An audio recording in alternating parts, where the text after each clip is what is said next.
Você destruiu nossa família, ele gritou. Mas ninguém lembra o que ele fez comigo anos atrás. O cheiro de flores murchas e velas queimadas impregnava o ar da capela mortuária São João, em Taubaté. Meus dedos tremiam ao segurar o programa do velório, onde a foto sorridente do meu pai me encarava como se pudesse me julgar mesmo depois de morto. 34 anos de vida. E ainda me sentia como aquela menina de 12 anos que ninguém quis ouvir. Sabrina? Sabrina Silva. Uma voz atrás de mim me fez virar. Era a Dona Marisa, vizinha da minha mãe, com aquele sorriso condescendente que eu conhecia tão bem. Nossa, como você cresceu. Sua mãe sempre fala de você. Que pena que vocês se afastaram tanto. Forcei um sorriso educado. Claro que ela falava. Provavelmente inventava desculpas elaboradas sobre por que a filha nunca visitava, por que só aparecia em funerais. Dona Marisa não fazia ideia de que eu havia escolhido São Paulo justamente para não ter que fingir que éramos uma família feliz. É, a vida, né? Murmurei, desviando o olhar para o caixão. Papai estava ali, finalmente em silêncio. Irônico como a morte podia trazer uma paz que a vida nunca proporcionou. Foi então que o vi. Rafael entrou na capela como sempre fazia. Imponente, cumprimentando a todos com aquele carisma que encantava meio mundo.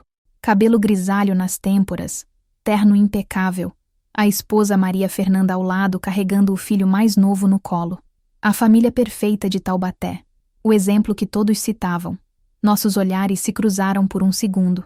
Não houve cumprimento, não houve reconhecimento, apenas aquela tensão familiar que pairava entre nós desde sempre. Sabrina, filha. Minha mãe se aproximou, os olhos inchados de tanto chorar. Dona Teresa sempre foi dramática, mas a dor pela perda do marido parecia genuína. Que bom que você veio. Seu pai, ele sempre perguntava por você. Menti que também sentia a falta dele. A verdade era mais complicada. Papai não era um homem ruim, apenas ausente. Ausente quando eu precisava de proteção. Ausente quando tentei contar. Ausente quando fugi de casa aos 18 anos com uma mala e sonhos de nunca mais voltar. A Rafael está organizando tudo. Ela continuou, secando os olhos com um lenço bordado. Ele sempre foi tão responsável. Vocês dois precisam conversar, né? Tantos anos assim. Conversar. Como se fosse simples assim. A missa começou e eu me sentei na última fileira, observando. Observando como Rafael consolava minha mãe. Como ele discursou sobre o pai exemplar e a família unida. Como as pessoas o cumprimentavam com respeito e admiração. Como ninguém parecia notar que eu existia ali, no fundo, sendo exatamente quem sempre fui, a filha invisível. Durante o discurso, meus olhos se fixaram em um objeto no caixão, o terço de madeira que papai sempre carregava no bolso, um símbolo da fé que ele dizia ter, mas que nunca o impediu de fingir que problemas não existiam quando eram inconvenientes demais para enfrentar. Após a cerimônia, no cemitério, foi quando aconteceu. Enquanto as pessoas se despediam e ofereciam condolências à família, Rafael se aproximou de mim. Senti o cheiro do perfume caro que ele usava, o mesmo desde sempre. Pensei que não ia ter coragem de aparecer. Ele disse baixo, mas não baixo o suficiente. Ele era meu pai também, Rafael. Era? Ele soltou uma risada amarga. Engraçado como você só lembra disso quando convém. Algumas pessoas começaram a olhar. Minha mãe se aproximou, preocupada com a cena que estávamos fazendo. Rafael, pelo amor de Deus, hoje não, ela sussurrou. Mas ele estava além do controle. Algo nele se rompeu. Talvez fosse a pressão de manter as aparências por tanto tempo. Talvez fosse o medo de que eu finalmente falasse. Seus olhos se encheram de uma raiva que eu conhecia bem, a mesma de quando éramos crianças, e ele me encontrava sozinha em casa. Você destruiu nossa família. A voz dele ecoou entre os túmulos, fazendo todas as cabeças se virarem na nossa direção. Você que inventou mentiras, você que fugiu e abandonou todo mundo. O silêncio que se seguiu foi ensurdecedor. Senti o sangue subir a cabeça, as pernas bambas. As pessoas nos encaravam com curiosidade e desconforto. Minha mãe parecia ter envelhecido 10 anos em 10 segundos. Mas eu não fugi dessa vez. Olhei nos olhos do meu irmão e vi o que sempre esteve lá. O menino cruel que achava que podia me quebrar para sempre. Só que agora, eu não era mais aquela criança indefesa.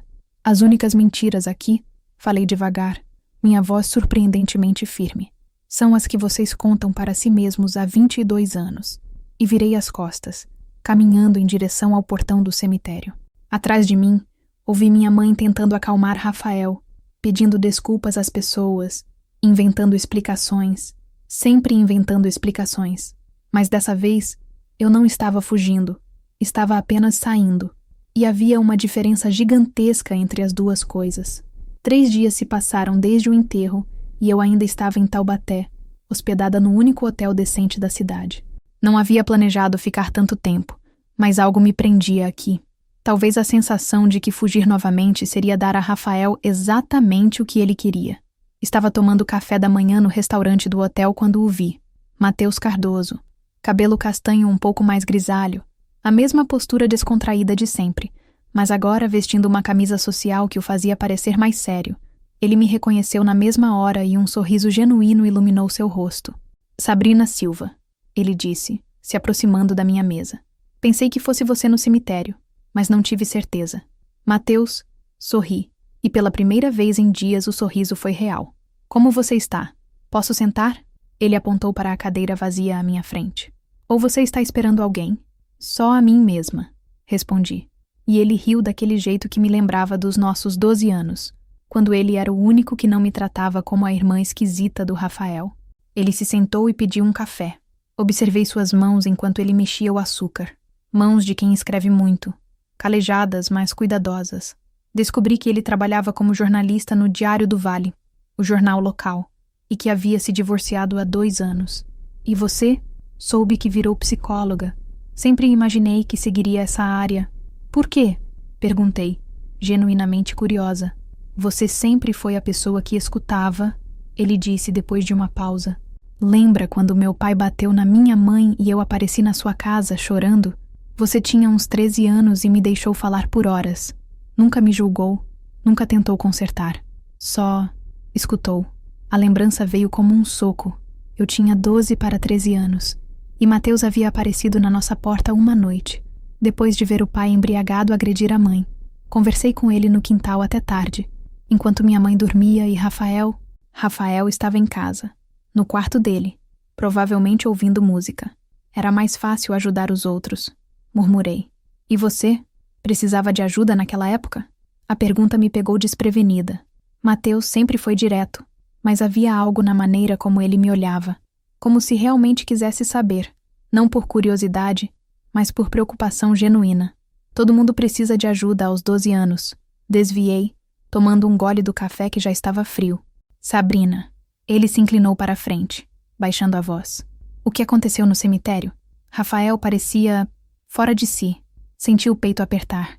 Durante anos, apenas meu terapeuta em São Paulo sabia da verdade. Algumas amigas próximas sabiam que eu tinha problemas familiares, mas ninguém conhecia os detalhes. Ninguém sabia sobre as noites em que Rafael entrava no meu quarto quando nossos pais dormiam. Sobre as palavras cruéis que ele sussurrava no meu ouvido. Sobre como ele me fazia acreditar que tudo era culpa minha, que eu era errada e que ninguém me amaria se soubessem como eu realmente era. É complicado. Foi tudo o que consegui dizer. Matheus assentiu, mas não pressionou. Em vez disso, mudou sutilmente de assunto, contando sobre suas matérias mais recentes, sobre como Taubaté estava mudando, sobre pessoas conhecidas que haviam se casado, se mudado, morrido. Conversamos por quase 2 horas, e pela primeira vez em anos, me senti como uma pessoa normal tendo uma conversa normal. Quando nos levantamos para sair, ele hesitou. Sabrina, eu sei que não nos falamos há muito tempo, mas, se você quiser conversar sobre qualquer coisa, estou aqui. Sem julgamentos, sem perguntas demais. Só, estou aqui. Assenti, emocionada demais para falar. Do lado de fora do hotel, nos despedimos com um abraço apertado. Senti o cheiro do sabonete dele, simples e reconfortante. Quando nos separamos, ele me entregou um cartão com seu número. Pensei em você muitas vezes ao longo dos anos, ele disse. Sempre me perguntei por que você sumiu do nada. Todo mundo falava que vocês brigaram com a família, mas eu te conhecia. Você não era do tipo que abandona as pessoas assim. Guardei o cartão na bolsa como se fosse um amuleto. Depois que ele foi embora, caminhei pelas ruas da cidade. Taubaté tinha crescido. Novos prédios, novas lojas, mas a essência continuava a mesma. Passei pela minha antiga escola, pela praça onde brincávamos, pela casa onde cresci. A casa estava exatamente como eu lembrava. Portão verde descascado, jardim cuidado pela minha mãe, a mesma varanda onde eu costumava sentar para ler. Vi movimento na cozinha e percebi que minha mãe estava lá, provavelmente preparando o almoço. Por um momento, considerei bater na porta, explicar tudo, tentar fazer ela entender por que eu havia sumido, por que nunca voltava, por que o funeral havia terminado daquele jeito. Mas então me lembrei das outras vezes que tentei, das desculpas que ela sempre arranjava para Rafael, do jeito como ela desviava o olhar quando eu tentava falar sobre coisas que a incomodavam. Meu telefone tocou. Uma mensagem de Rafael. Você já devia ter ido embora. Não precisa ficar fingindo que se importa agora. Olhei para a mensagem, depois para a casa, depois para o cartão do Mateus na minha mão. Pela primeira vez em 22 anos, eu não sabia se queria ir embora. E talvez essa fosse exatamente a resposta que eu estava procurando. O convite chegou através da minha mãe, é claro. Uma ligação às 7 da manhã, quando ela sabia que eu estaria acordada. Ela sempre conheceu meus horários melhor do que eu gostaria. A Sabrina, filha, preciso conversar com você. A voz dela soava cansada, mais frágil do que no cemitério. Pode vir aqui em casa? Rafael disse que vocês precisam resolver essa situação. Rafael disse. Sempre Rafael dizendo o que precisava ser feito. Que situação, mãe? Ai, filha, você sabe como é. As pessoas ficam falando, né? Dona Marisa já me perguntou 3 vezes sobre aquela confusão no cemitério. Seu irmão está preocupado com a imagem da família. A imagem da família. Respirei fundo, contando até 10 como meu terapeuta me ensinou. Que horas? Umas 2 da tarde? Eu faço aquele bolo de cenoura que você gostava. 2 horas depois, eu estava parada na frente da casa da minha infância, observando as cortinas de renda que minha mãe nunca trocou.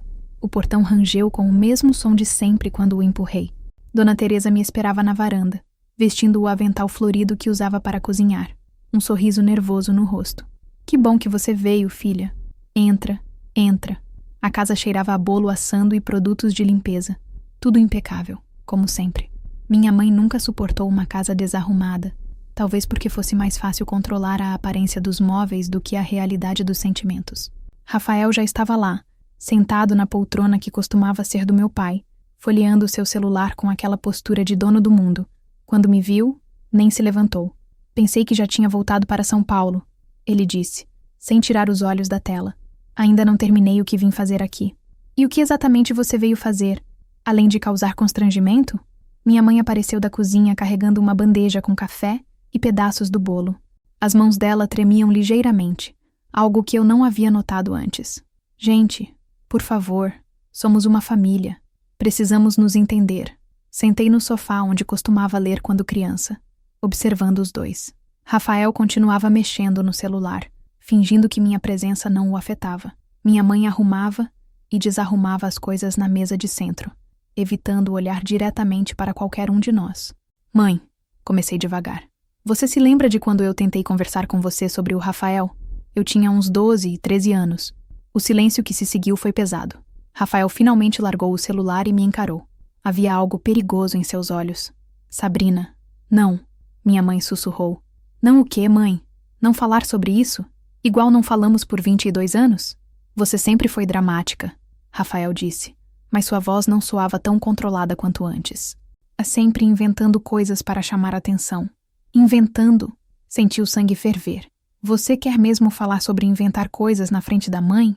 Ele se levantou da poltrona, e por um segundo eu voltei a ser aquela menina de 12 anos, encolhida e assustada. Mas não era mais criança. Não mais. Cuidado com o que você vai dizer, Sabrina. Ou o quê? Vai fazer igual fazia quando éramos crianças? Vai me ameaçar? Vai dizer que ninguém vai acreditar em mim? Minha mãe deixou a xícara cair.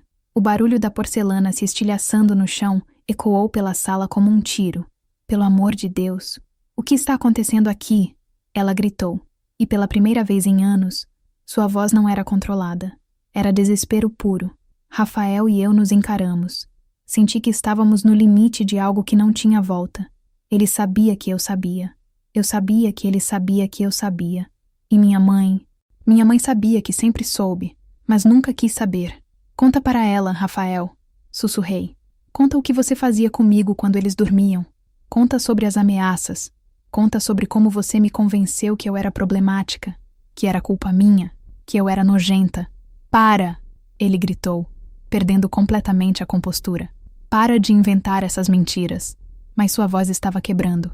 E minha mãe estava olhando para ele com uma expressão que eu nunca havia visto antes, como se estivesse vendo um estranho. Rafael, ela disse devagar. Que mentiras! O silêncio voltou, mas agora era diferente. Era o silêncio de uma verdade que estava tentando sair depois de anos engasgada na garganta de todos nós. Meu telefone vibrou. Uma mensagem do Matheus. Como está? Se precisar conversar, estou aqui. Olhei para a mensagem, depois para minha família despedaçada na sala de estar. Pela primeira vez, senti que talvez não estivesse sozinha nessa batalha. Eu vou embora agora, falei, me levantando, mas vou ficar na cidade mais alguns dias. Quando vocês decidirem que querem ter uma conversa de verdade, uma conversa onde ninguém grita, ninguém ameaça e ninguém finge que não entende do que estou falando, me liguem. Caminhei até a porta, pisando com cuidado pelos cacos de porcelana no chão. Na soleira, me virei uma última vez. E mãe, aquele bolo que você disse que eu gostava? Eu sempre odiei bolo de cenoura. Você só nunca perguntou. A porta se fechou atrás de mim com um som final. Do lado de fora, respirei o ar fresco da tarde e senti algo que não experimentava há muito tempo. Alívio. Pela primeira vez, eu havia dito não apenas parte da verdade. Havia dito a verdade esperando ser ouvida. E talvez fosse isso que fazia toda a diferença. Não consegui dormir naquela noite. Ficei na varanda do hotel até as 4 da manhã, observando as poucas luzes que ainda piscavam na cidade adormecida. Meu celular havia tocado 17 vezes, 15 ligações da minha mãe e 2 do Rafael. Não atendi nenhuma. Às 6 da manhã, quando finalmente consegui cochilar, o telefone tocou novamente. Dessa vez era Matheus. Sabrina? Desculpa ligar tão cedo, Anne, mas preciso te encontrar. É importante. 1 hora depois, estávamos sentados em uma lanchonete nos arredores da cidade, longe dos olhares curiosos do centro. Matheus parecia ter dormido tão pouco quanto eu. Tinha olheiras escuras e os cabelos desalinhados. O que aconteceu ontem à tarde? Ele perguntou depois de pedir 2 cafés. A cidade inteira está comentando. Como assim? Dona Marisa ligou para minha mãe. Disse que viu você saindo da casa da sua família correndo e que depois ouviu gritos vindos de lá. Minha mãe me ligou preocupada, achando que tinha acontecido alguma coisa grave. Ri amargamente. Aconteceu. Eu finalmente falei. Falou o quê? Olhei para as mãos dele, ainda hesitando. Durante 22 anos, apenas 3 pessoas haviam conhecido a verdade completa. Eu, meu terapeuta e Rafael. Agora estava prestes a contar para a 4ª. Matheus, quando éramos crianças. O Rafael, parei, engoli em seco. Ele me machucou, por anos. E quando eu tentei contar, ninguém quis ouvir. Vi o momento exato em que ele entendeu. O rosto dele mudou completamente. Primeiro confusão, depois choque, depois uma raiva controlada que eu nunca havia visto nele. Sabrina, eu. Ele estendeu a mão por cima da mesa, cobrindo a minha. Por que você nunca disse nada? Na época, quando éramos amigos, porque eu tinha 12 anos e achava que era culpa minha. Porque toda vez que eu tentava falar alguma coisa, minha mãe mudava de assunto. Porque Rafael me convenceu de que eu era problemática, que ninguém ia acreditar em mim, mas eu teria acreditado. Eu sei disso agora, mas naquela época, senti as lágrimas chegando. Naquela época, eu só sabia que precisava sair de casa para conseguir respirar. Ficamos em silêncio por alguns minutos. Matheus não soltou minha mão, e eu me permiti sentir o conforto daquele gesto simples. O que você vai fazer agora? Ele perguntou finalmente. Não sei. Pela primeira vez na vida, eu disse a verdade esperando ser ouvida, mas não sei se isso muda alguma coisa. Meu telefone vibrou. Uma mensagem da minha mãe. Filha, por favor, vem aqui. Preciso conversar com você, sozinha. Mostrei a mensagem para Matheus. Ele franziu as sobrancelhas. Você vai? Acho que sim, mas... Hesitei. Você poderia me fazer um favor? 2 horas depois, eu estava novamente na casa da minha infância. Desta vez, minha mãe estava sozinha. Ela havia arrumado a sala meticulosamente. Os cacos de porcelana do dia anterior tinham sumido, substituídos por uma nova xícara que eu nunca havia visto antes. Senta, filha. Sua voz estava diferente. Mais velha, talvez. Ou mais cansada. Me acomodei no sofá, observando-a. Dona Teresa evitava meu olhar, arrumando coisas que já estavam arrumadas. Eu conversei com o Rafael depois que você saiu ontem. Ela começou. Conversei muito. Esperei. Depois de 22 anos de silêncio, eu podia esperar mais alguns minutos. Ele admitiu algumas coisas. As palavras saíram como se machucassem. Não tudo o que você disse, mas algumas coisas. Senti o coração acelerar. Que tipo de coisas? Que vocês brigavam mais do que eu imaginava. Que ele não era sempre gentil com você. Que talvez... Ela parou. Respirou fundo. Ou que talvez ele tenha feito você se sentir mal sobre si mesma. Não era exatamente uma confissão completa, mas era mais do que eu esperava. Era mais do que ela havia admitido em toda a minha vida. Mãe, comecei, mas ela me interrompeu. Eu não sabia, Sabrina. Juro por Deus que eu não sabia que era tão sério assim. As lágrimas começaram a descer pelo rosto dela. Eu achava que era coisa de irmão mesmo, que vocês iam se resolver sozinhos quando crescessem. Você sabia que eu tentei te contar. Várias vezes. Eu sei. A voz dela era um sussurro. Eu sei. E eu não quis ver. Porque ver significava ter que fazer alguma coisa. E eu não sabia o que fazer. Pela primeira vez na vida, vi minha mãe assumir uma responsabilidade real. Não era o suficiente. Talvez nunca fosse o suficiente. Mas era um começo.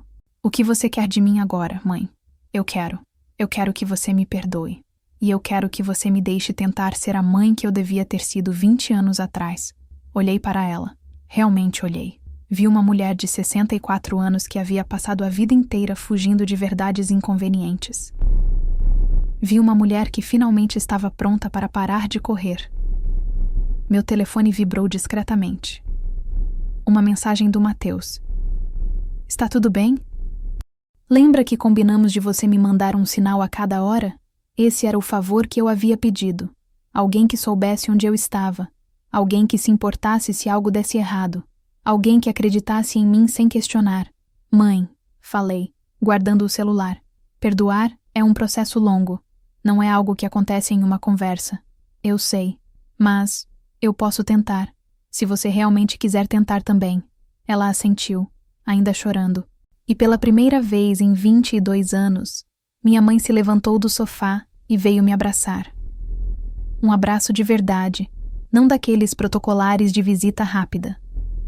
Senti o cheiro do perfume dela, o mesmo de sempre, mas havia algo diferente no jeito como ela me segurava, como se finalmente estivesse me vendo. E o Rafael? Perguntei quando nos separamos. O rosto dela se fechou um pouco. O Rafael vai precisar de mais tempo. Ele está muito assustado. Assustado. Interessante como ela não disse bravo, ou confuso, ou magoado. Disse assustado. E talvez fosse exatamente isso que ele estivesse mesmo. O encontro que definiria tudo aconteceu uma semana depois, em território neutro. Mateus havia sugerido a sala de reuniões do jornal depois do expediente. Um lugar público, mas privado. Um lugar onde Rafael não se sentiria no controle, mas também não se sentiria encurralado. Minha mãe chegou primeiro, carregando uma sacola de tecido que eu reconheci da infância. Rafael entrou 10 minutos depois, visivelmente relutante. Não usava mais aquele terno impecável. Estava de calça jeans e camisa social amarrotada, como se não tivesse dormido direito em dias. Mateus ficou discretamente em sua mesa no canto da sala, fingindo trabalhar, mas eu sabia que estava ali caso eu precisasse. Havíamos combinado isso na noite anterior, quando ele me ajudou a encontrar coragem para propor essa conversa final. Obrigada por virem. Comecei, olhando para os dois. Eu sei que isso não é fácil para ninguém. Rafael se mexeu desconfortavelmente na cadeira. Sabrina, sobre o que aconteceu quando éramos crianças. Não. Levantei a mão, interrompendo-o. Primeiro, eu preciso falar. Vocês vão me ouvir até o fim, sem interrupções, sem negações, sem desculpas. Depois, se quiserem, vocês falam. Respirei fundo e comecei a contar. Tudo. Os abusos emocionais e psicológicos que começaram quando eu tinha 9 anos. As ameaças. A manipulação. Como o Rafael me convenceu de que eu era problemática, nojenta, que ninguém me amaria se soubesse como eu realmente era. Como ele usava meu medo para me manter calada. Contei sobre as noites em que ele entrava no meu quarto, não para me tocar, mas para sussurrar palavras cruéis no meu ouvido, me fazendo acreditar que eu era menos do que lixo. Sobre como ele sabotava minhas amizades, inventando histórias sobre mim para as outras crianças. Sobre como ele me fazia acreditar que eu estava louca, que minhas memórias não eram reais. Minha mãe chorava em silêncio. Rafael havia ficado pálido, as mãos tremendo. E quando eu tinha 12 anos, continuei, tentei contar para vocês dois. Mãe, você disse que eu estava sendo dramática. Pai disse que era normal irmão brigar com irmã. E você, Rafael, naquela noite você veio no meu quarto e disse que se eu contasse para alguém sobre nossas brincadeiras, você ia contar para todos na escola que eu era uma mentirosa maluca. Sabrina, Rafael sussurrou, mas eu não parei. Então eu parei de tentar. Guardei tudo dentro de mim até que saí de casa aos 18 anos. Passei 14 anos em terapia para entender que nada daquilo foi culpa minha. Para aprender que eu não era nojenta, não era problemática, não era menos do que qualquer pessoa. O silêncio que se seguiu foi diferente de todos os outros. Não era o silêncio da negação ou do desconforto. Era o silêncio da verdade finalmente ocupando seu espaço. Por que você está contando isso agora? Rafael perguntou. E pela primeira vez em semanas, sua voz não tinha raiva. Tinha medo, cansaço, talvez até alívio. Porque eu cansei de carregar esse peso sozinha. Porque vocês merecem saber por que eu fui embora. E porque... Olhei diretamente nos olhos dele. Porque você tem uma filha de 8 anos, Rafael. E eu preciso saber que ela está segura. Vi o momento exato em que minhas palavras atingiram o alvo. Rafael se curvou sobre si mesmo, como se tivesse levado um soco no estômago. Eu jamais faria isso com a Isadora. Jamais. Como eu posso ter certeza? Porque eu me odeio todos os dias por ter feito isso com você. A voz dele se quebrou. Porque eu não consigo dormir há 1 semana, pensando na criança que eu era, no monstro que eu era. Porque eu passei 20 anos tentando ser uma pessoa melhor, e agora percebo que nunca vou conseguir consertar o que fiz. Minha mãe tirou algo da sacola que havia trazido. Era meu antigo ursinho de pelúcia, aquele que eu achava que tinha perdido quando me mudei para São Paulo. Eu guardei, ela disse, me entregando o ursinho. Guardei esperando que um dia você voltasse para casa. Peguei o ursinho, sentindo o tecido desgastado entre os dedos. Durante anos, ele havia sido meu único confidente, o único que sabia de todos os meus medos. Eu não sei se posso voltar para casa, falei. Mas eu posso tentar construir uma nova versão de família, uma versão onde a verdade não seja algo a ser escondido. Como? Minha mãe perguntou. Rafael precisa fazer terapia. Vocês dois precisam. E eu olhei para Mateus, que me deu um sorriso encorajador. Eu vou abrir um centro de apoio aqui em Taubaté, para famílias que passam por situações como a nossa. Nos meses que se seguiram, muita coisa mudou. Rafael começou terapia e, lentamente, conseguiu pedir desculpas de verdade, não apenas pelas palavras, mas pelas ações que provaram sua mudança. Minha mãe também começou a se tratar, aprendendo sobre negligência emocional e como quebrar ciclos familiares tóxicos. O centro que abri se chamou Vozes Ouvidas, um lugar onde crianças e adultos podiam falar sobre traumas familiares sem medo de não serem acreditados. Mateus me ajudou com a divulgação, e lentamente, pessoas começaram a aparecer. Não foi um final de conto de fadas. Rafael e eu nunca voltamos a ter uma relação próxima, mas construímos algo novo, baseado em respeito, limites claros e verdade. Minha mãe aprendeu a me ver como eu realmente era, não como ela queria que eu fosse. E eu aprendi que volta para casa não significa voltar ao que era antes. Às vezes significa criar um novo conceito de lar. 6 meses depois da morte do meu pai, eu estava na varanda do centro, observando o pôr do sol sobre Taubaté. Mateus se aproximou com 2 cafés, sentando ao meu lado. Você se arrepende de ter ficado? Ele perguntou. Olhei para o ursinho que agora ficava na minha mesa de trabalho, símbolo de uma infância recuperada. Olhei para as luzes da cidade que finalmente se sentia como um lugar onde eu poderia pertencer. Não, respondi. Pela primeira vez na vida, eu não estou fugindo, e isso faz toda a diferença. Fim. Obrigada por assistir até o final. Você gostou da história? Deixe um comentário. Quero saber o que você achou.